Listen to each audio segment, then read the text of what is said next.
La desaparición de personas es un problema global que afecta a todos los países, independientemente de su nivel de desarrollo. Cada año, millones de personas desaparecen en todo el mundo, y muchas de ellas sin dejar rastro. Las causas de las desapariciones son variadas y pueden incluir crimen, accidentes o desapariciones voluntarias, entre las más conocidas. Los misterios que abundan sobre las desapariciones no son de esperar.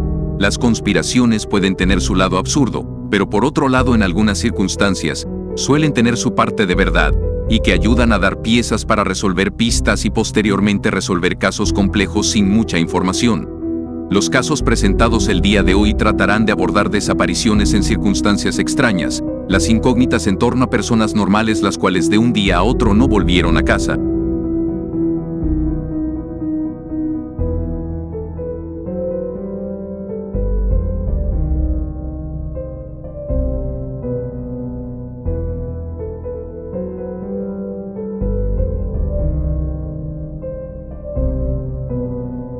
Brandon Lawson nació el 21 de marzo de 1987 en Fort Worth, Texas.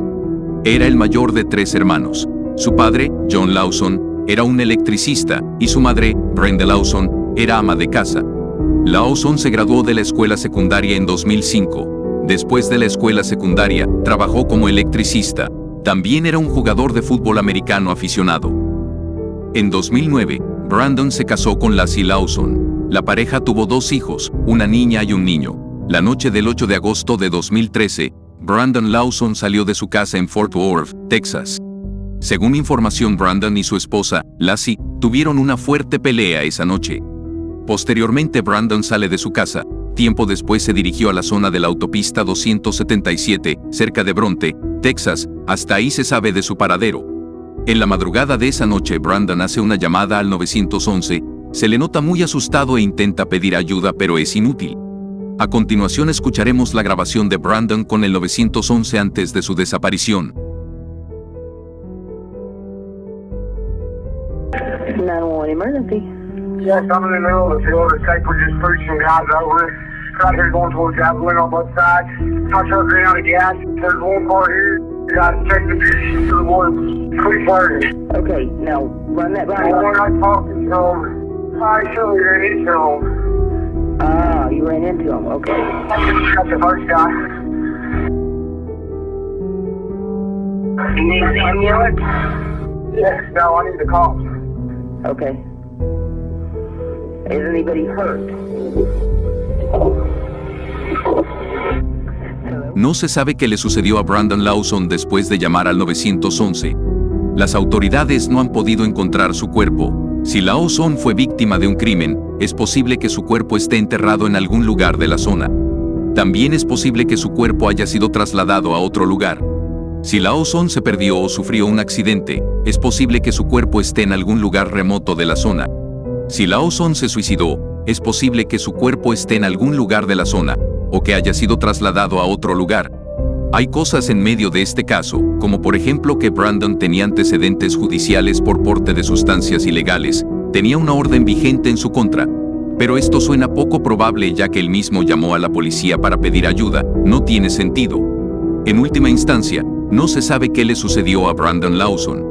El caso sigue siendo un misterio sin resolver.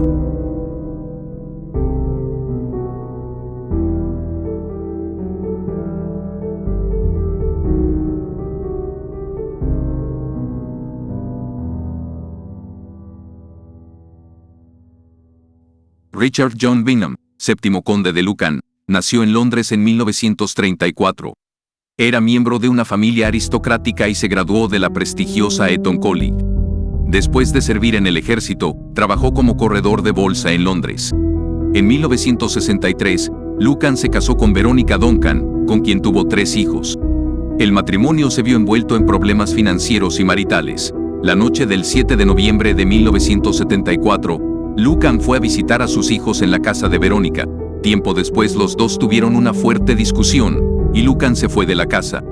Verónica hizo una llamada aconteciendo que Lucan había amenazado con matarla. Tiempo más tarde Lucan había vuelto a la casa con un tubo de plomo y había atacado a Verónica y a su empleada. Ella logró escapar, pero su empleada no contó con la misma suerte. El conde, después de lograr su cometido, logró escapar antes de que la policía llegara a la escena del crimen. Se encontró el cuerpo de la niñera de Verónica. Había sido atacada con un bate de béisbol y con múltiples heridas por arma blanca. Esa misma noche, Lucan abandonó su coche cerca del puerto marítimo de New Haven. El coche estaba lleno de sangre y se encontró un pasaporte en blanco y una nota dirigida a un amigo de Lucan. La policía inició una búsqueda masiva de Lucan, pero nunca lo encontró. Fue declarado legalmente muerto en 1999, pero su paradero sigue siendo un misterio. Hay muchas teorías sobre lo que le sucedió a Lucan después de la noche del asesinato. Una teoría es que se suicidó ahogándose en el mar. Otra teoría es que huyó al extranjero y se estableció una nueva vida. Una tercera teoría es que fue asesinado por alguien que conocía. No hay pruebas que respalden ninguna de estas teorías, por lo que el caso de Lord Lucan sigue siendo un misterio sin resolver.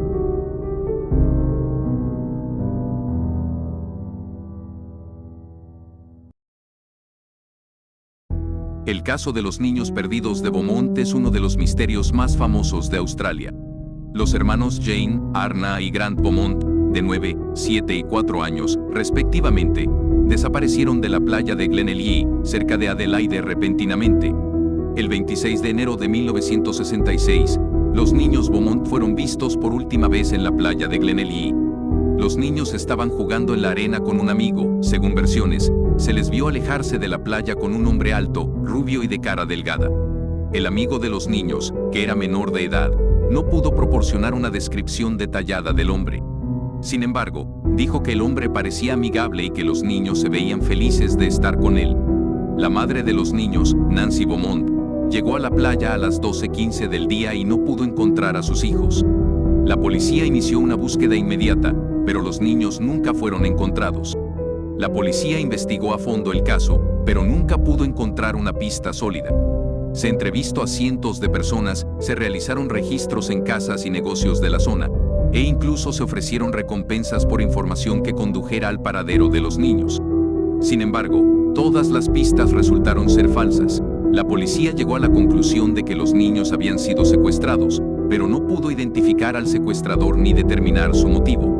Hay muchas teorías sobre lo que les sucedió a los niños Beaumont. Una teoría es que fueron secuestrados por un pedófilo. Otra teoría es que fueron asesinados por un asesino en serie. También se ha especulado que los niños podrían haberse ahogado en el mar o haberse perdido en la naturaleza. Sin embargo, no hay pruebas que respalden ninguna de estas teorías. El caso de los niños perdidos de Beaumont sigue siendo un misterio sin resolver.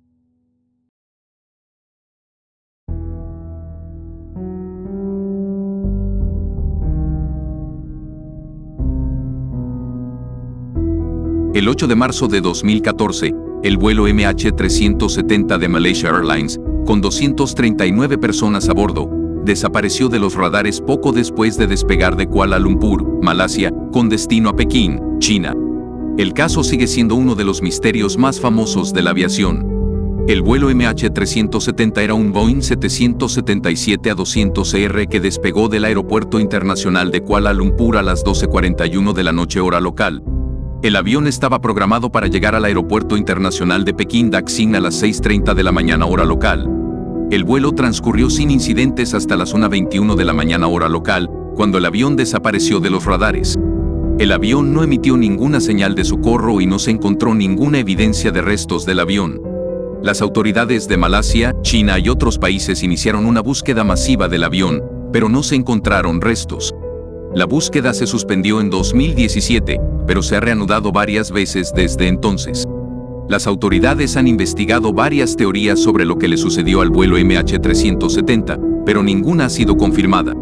Una teoría es que el avión se estrelló en el Océano Índico, pero no se han encontrado restos del avión.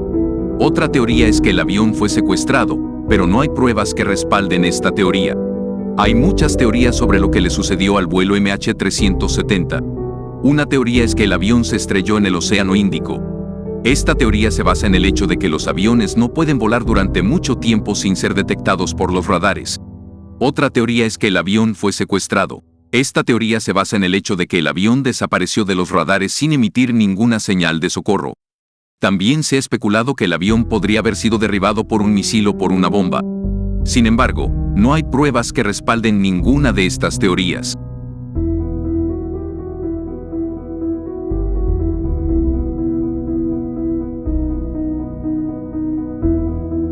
Chris y Lisan, ambas de 21 años, eran estudiantes de la Universidad de Ámsterdam. Viajaron a Panamá para estudiar español y hacer trabajo voluntario. El 1 de abril de 2014, las chicas salieron a caminar por el Sendero El Pianista, un sendero popular de senderismo en Boquete. El sendero es conocido por su belleza natural, pero también por su dificultad. Las chicas nunca regresaron a su hostal. Sus pertenencias, incluidas sus cámaras, fueron encontradas en la selva. Las autoridades panameñas iniciaron una búsqueda masiva de las chicas, pero no las encontraron. La búsqueda se suspendió en junio de 2014, pero se reanudó varias veces desde entonces. Las autoridades han investigado varias teorías sobre lo que le sucedió a las chicas, pero ninguna ha sido confirmada. Una teoría es que las chicas se perdieron en la selva y murieron de deshidratación o exposición. Otra teoría es que las chicas fueron asesinadas por un animal o por un humano. Hay muchas teorías sobre lo que le sucedió a Chris y Lisan. Una teoría es que las chicas se perdieron en la selva y murieron de deshidratación o exposición. Esta teoría se basa en el hecho de que las chicas no estaban preparadas para una caminata de varios días en la selva. Otra teoría es que las chicas fueron asesinadas por un animal o por un humano. Esta teoría se basa en el hecho de que los restos de las chicas fueron encontrados con signos de desnutrición y deshidratación. También se ha especulado que las chicas podrían haber sido víctimas de un ritual satánico o de una secta religiosa. Sin embargo, no hay pruebas que respalden ninguna de estas.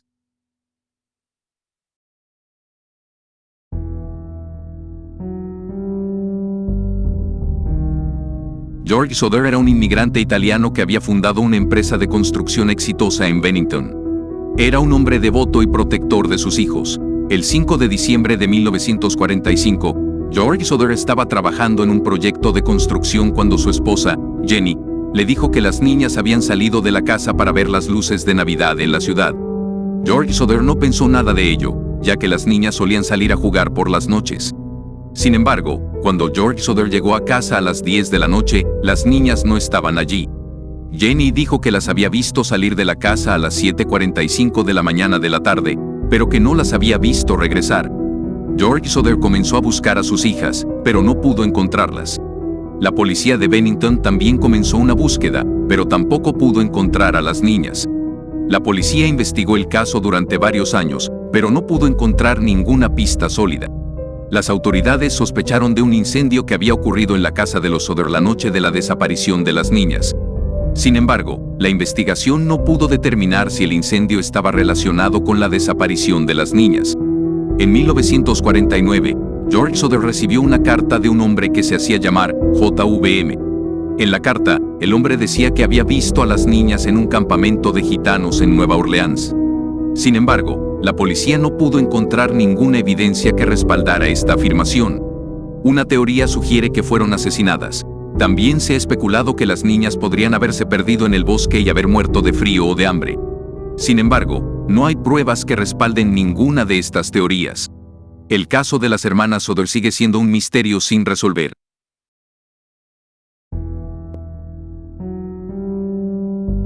Travis Walton trabajaba como leñador en el bosque Apache Sitgreaves, en Arizona. El 5 de noviembre de 1975, Walton y 6 compañeros estaban trabajando en el bosque cuando vieron un objeto brillante en el cielo. El objeto se acercó al grupo y luego aterrizó en el bosque. Walton y sus compañeros se acercaron al objeto, y Walton fue tocado por una luz brillante. Walton perdió el conocimiento y, cuando despertó, se encontró solo en el bosque. Sus compañeros habían regresado al campamento y estaban buscando a Walton. Los compañeros de Walton llamaron a la policía, y una búsqueda fue lanzada por el bosque. Walton fue encontrado 5 días después, el 10 de noviembre de 1975. Cuando Walton fue encontrado, estaba desorientado y confundido. Dijo que había sido abducido por el ovni y que había sido sometido a una serie de pruebas por parte de los extraterrestres. Walton contó que los extraterrestres eran humanoides altos y delgados, con grandes ojos negros. Dijo que los extraterrestres le habían hablado de la importancia de la paz y la cooperación entre las especies. La policía investigó el caso de Walton, pero no encontró ninguna evidencia que respaldara su historia. La policía también entrevistó a los compañeros de Walton, quienes dijeron que Walton había sido abducido por el ovni. El caso de Walton fue investigado por el Proyecto Libro Azul, un programa del gobierno de los Estados Unidos que investigaba los avistamientos de ovni. El Proyecto Libro Azul concluyó que la historia de Walton era poco probable, pero no pudo descartarla por completo.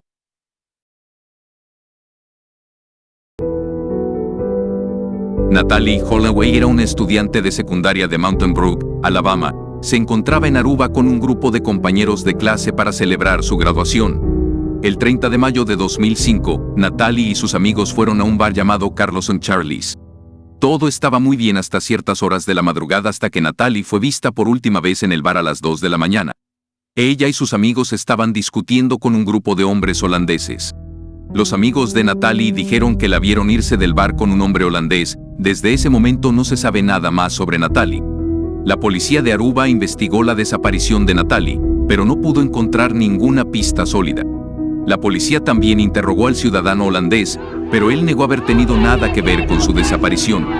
En 2008, la madre de Natalie, Beth Holloway, contrató a un detective privado llamado John Kelly. Kelly descubrió pruebas que sugerían que Van der Sloot estaba involucrado en la desaparición de Natalie. Kelly también descubrió que Van der Sloot tenía un historial de violencia contra las mujeres. En 2005, fue acusado de golpear a una mujer en Perú. Hay muchas teorías sobre lo que le sucedió a Natalie Holloway. Una de ellas es que Van der Sloot la mató y enterró su cuerpo en la playa, o arrojó su cuerpo al mar. También se ha especulado que Natalie pudo haberse ahogado en el mar o haber sido secuestrada por una banda criminal. En fin, todo de esto solo son suposiciones.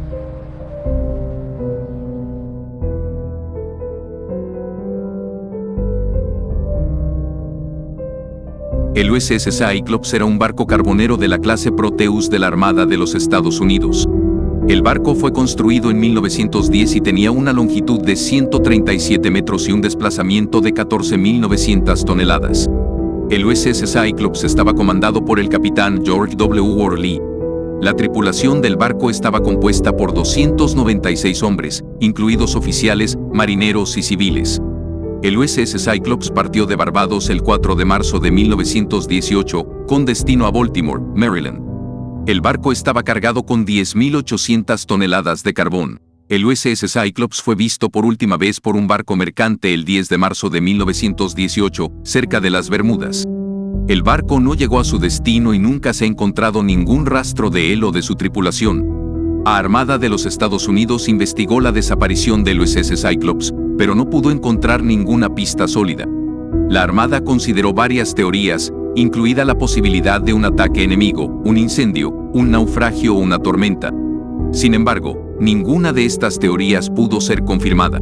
El caso del USS Cyclops sigue siendo un misterio sin resolver.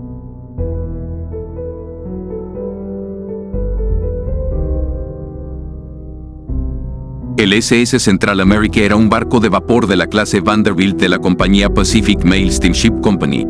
El barco fue construido en 1852 y tenía una longitud de 120 metros y un desplazamiento de 2.800 toneladas. El SS Central America estaba comandado por el capitán William Lewis Herndon.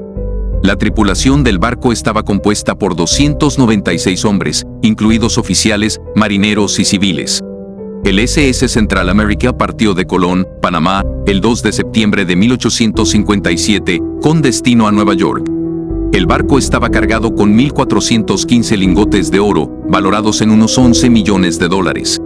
El SS Central America fue visto por última vez por un barco mercante el 3 de septiembre de 1857, cerca de las Bermudas. El barco no llegó a su destino y nunca se ha encontrado ningún rastro de él o de su tripulación. La compañía Pacific Mail Steamship Company investigó la desaparición del SS Central America, pero no pudo encontrar ninguna pista sólida. La compañía consideró varias teorías, incluida la posibilidad de un ataque pirata, un incendio, un naufragio o una tormenta. Sin embargo, ninguna de estas suposiciones pudo ser confirmada. El caso del SS Central America sigue siendo un misterio sin resolver.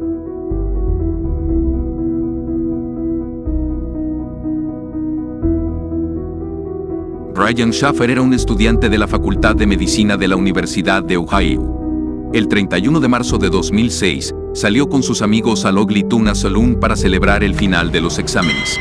Shaffer fue visto por última vez en el bar a las 2:55 de la mañana. Estaba con sus amigos, pero se fue solo al baño.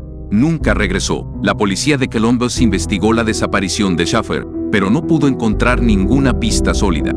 La policía revisó las cámaras de seguridad del bar, pero no pudieron encontrar ninguna imagen de Schaffer saliendo del bar. La policía también revisó el alcantarillado debajo del bar, pero no pudo encontrar ningún rastro de Schaffer. Hay muchas conspiraciones sobre lo que le sucedió a Brian Schaffer. Una de ellas es que Schaffer fue asesinado por alguien en el bar, pero no hay suficientes pruebas que comprueben eso.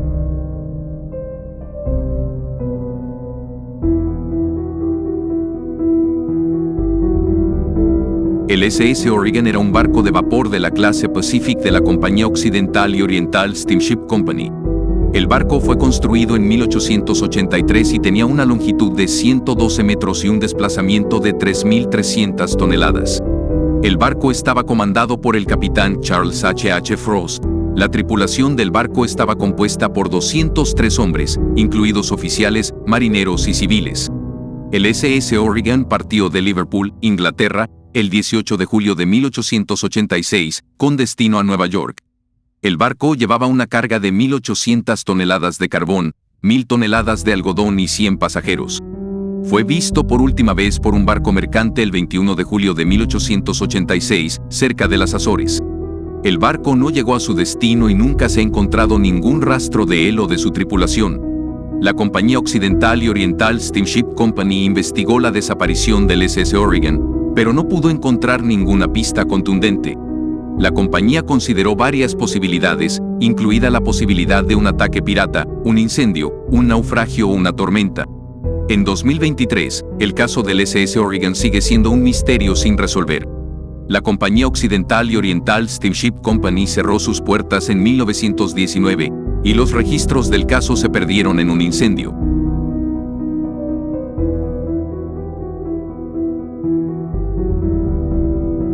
El RMS Empress of Ireland era un transatlántico de la Cunard Line. El barco fue construido en 1906 y tenía una longitud de 202 metros y un desplazamiento de 15.900 toneladas. El RMS Empress of Ireland estaba comandado por el capitán Henry George Hendel.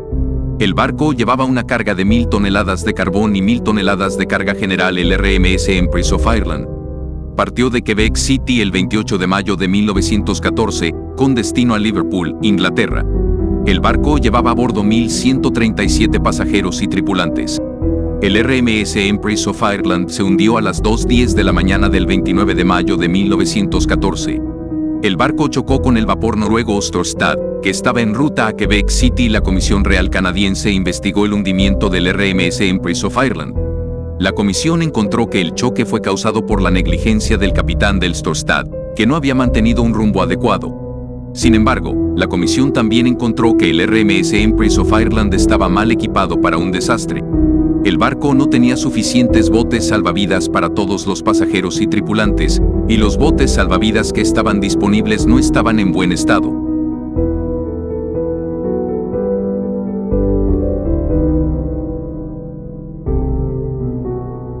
El trío de Springfield hace referencia a un caso de personas desaparecidas sin resolver que sucedió el 7 de junio de 1992, cuando las amigas Susan Streeter, Stacy McCall y la madre de Streeter, la señora Cheryl Levitt, desaparecieron de la casa de Levitt en Springfield, Missouri.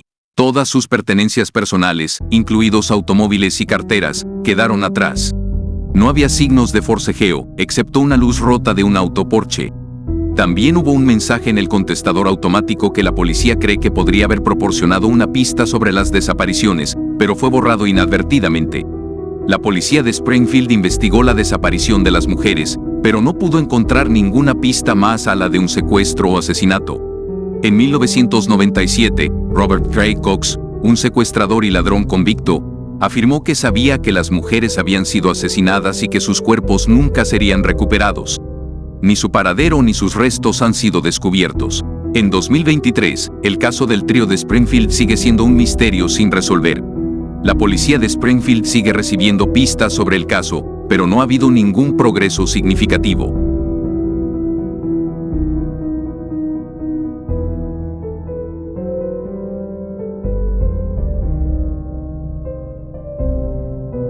Miriam García, Toñi Gómez y Desiree Hernández eran amigas de la infancia que vivían en Alcácer, España. García tenía 14 años, Gómez tenía 15 y Hernández tenía 13. El 13 de noviembre de 1992, las tres niñas salieron de su casa para ir a una discoteca de Picasso. Sin embargo, nunca llegaron a la discoteca. Cabe resaltar que se trataba de una fiesta de su instituto. 75 días después de su desaparición, dos apicultores encontraron los cadáveres semienterrados en una fosa en el barranco de la Romana, un paraje de difícil acceso próximo al pantano de Tous. Las investigaciones policiales apuntaron a que el triple crimen fue cometido por dos delincuentes comunes, Antonio Anglés y Miguel Ricard, de 26 y 23 años respectivamente. El primero, considerado el presunto autor material de los hechos, huyó en el mismo momento en el que las fuerzas de seguridad procedieron a su localización. Aunque la búsqueda fue incesante, Antonio Anglés aún se encuentra en paradero desconocido. En cambio, Miguel Ricard fue detenido, juzgado y condenado a 170 años de prisión en un juicio muy mediatizado, de los que solo cumplió 21 antes de ser puesto en libertad. El caso fue duramente cuestionado por uno de los padres de las niñas que, de manera alternativa, desarrolló una teoría de conspiración. Según esta, la versión oficial era una tapadera para encubrir a los verdaderos criminales, un grupo de políticos y empresarios poderosos involucrados en la producción de videos snuff. Aunque buena parte de la teoría se sustentaban en especulaciones y acusaciones infundadas, algunas de ellas delictivas. El caso de por sí es un misterio. Y el video ha llegado hasta aquí. Muchas gracias por ver el video completo. Espero puedas apoyar mi contenido dándole like y suscribiéndote al canal. Me será de gran ayuda para seguir creando nuevo contenido para ti. Gracias y buenas noches.